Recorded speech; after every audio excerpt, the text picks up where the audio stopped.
trained for a scenario like this my entire life. But it's worse than anything we could have imagined.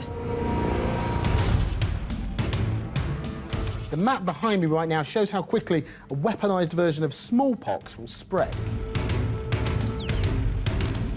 Patient 0 is infected in W1. Rapidly, the infection spreads across the whole of London. Within a very short amount of time, first the country, then Europe, then the entire world is infected. Society, as we know it, collapses in just a few short days. Ominous as that all sounds, don't worry, it's just the setup for The Division. Tom Clancy's Division, to give it its full title, is an online, third-person, role-playing shooter. The action takes place in a post-pandemic, devastated Midtown Manhattan.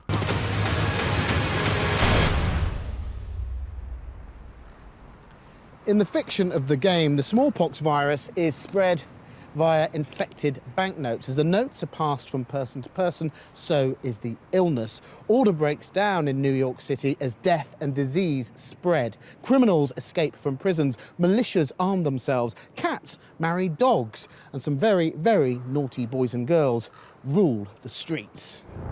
Every criminal group that we've been dealing with is controlling most of these neighborhoods. The player assumes the role of a Division agent, a secretive organisation of tough guys and girls tasked with the job of bringing order to the chaotic Big Apple. The player achieves this by shooting bad guys who have a penchant for wearing hoodies.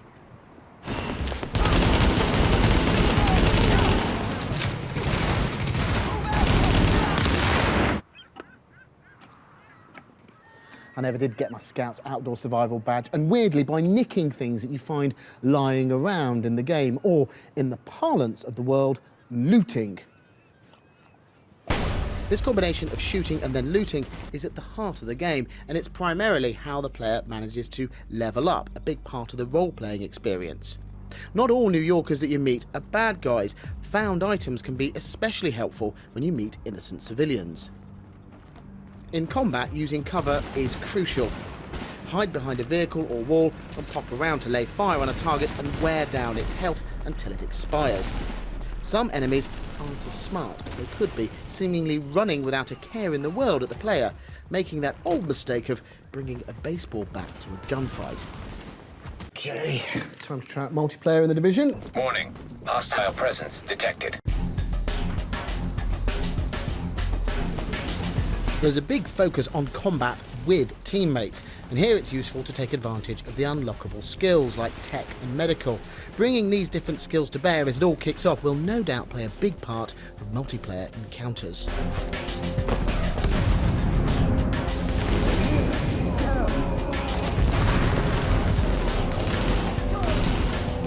Missions can be attempted single-player or co-op with online teammates.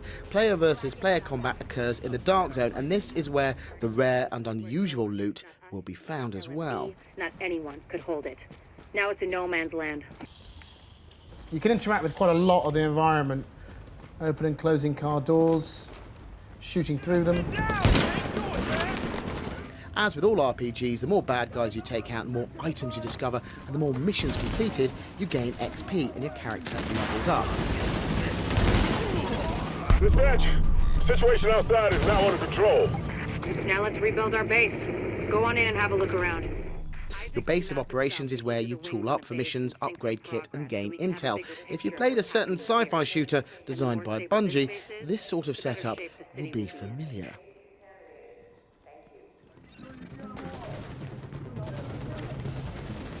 You know what, something just occurred to me. It's kind of like Gangs of New York, with fewer stovepipe hats and a lot more machine guns. Warning, hostile forces approaching. One departure from games like Destiny is the Division's real-world setting. You won't find any space zombie bad guys in this game. The AI-controlled enemies represent different gangs or groups with differing weapons and abilities. These factions include ex-cons from Rikers Island, private military contractors, and rioters. The list goes on. Whoa, dudes with flamethrowers. Don't get too close to that. The cleansers, for instance, are trying to wipe out any sign of the infection through the judicious application of fire.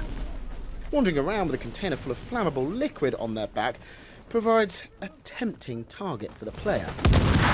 By anchoring the game so heavily in the real world, though, I think it's limiting its appeal a little bit, because most of the bad guys just look like extras from a Death Wish movie. They have none of the extraterrestrial, exotic appeal of Destiny's villains, and none of the half-rotten scariness of any number of zombie games.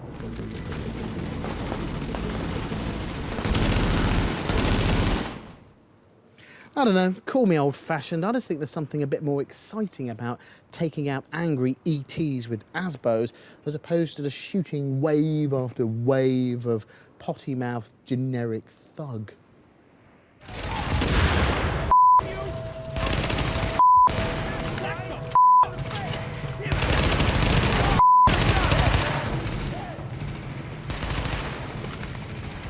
The Division is innovating in terms of its control setup, though. So what this gaming rig has attached to it is a bit of eye tracking kit. This kit's called IX from a Swedish company called Tobii. These lights project near infrared into the player's eyes. The cameras on the bar pick up on the reflection of that light off the eye to calculate exactly where on the screen the player is looking.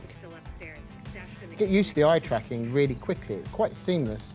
This is actually really quite natural. All you have to do is just look around the screen and stuff happens that's supposed to happen. If I just look around, instead of having to use the stick to look around, just using my eyes does it. If I open the map, for instance, I look at points of interest on the map, just by looking at them with my eyes, they highlight. And the eye tracking will work in combat as well. So let's see if we can find some bad guys to have a word with. Okay, it's a cover shooter, so of course, grab some cover first of all. Now, when I look at the targets, it marks them. So this guy's marked. Hit the sight. And pour some fire on him. It's a gimmicky feature for sure, but it does work.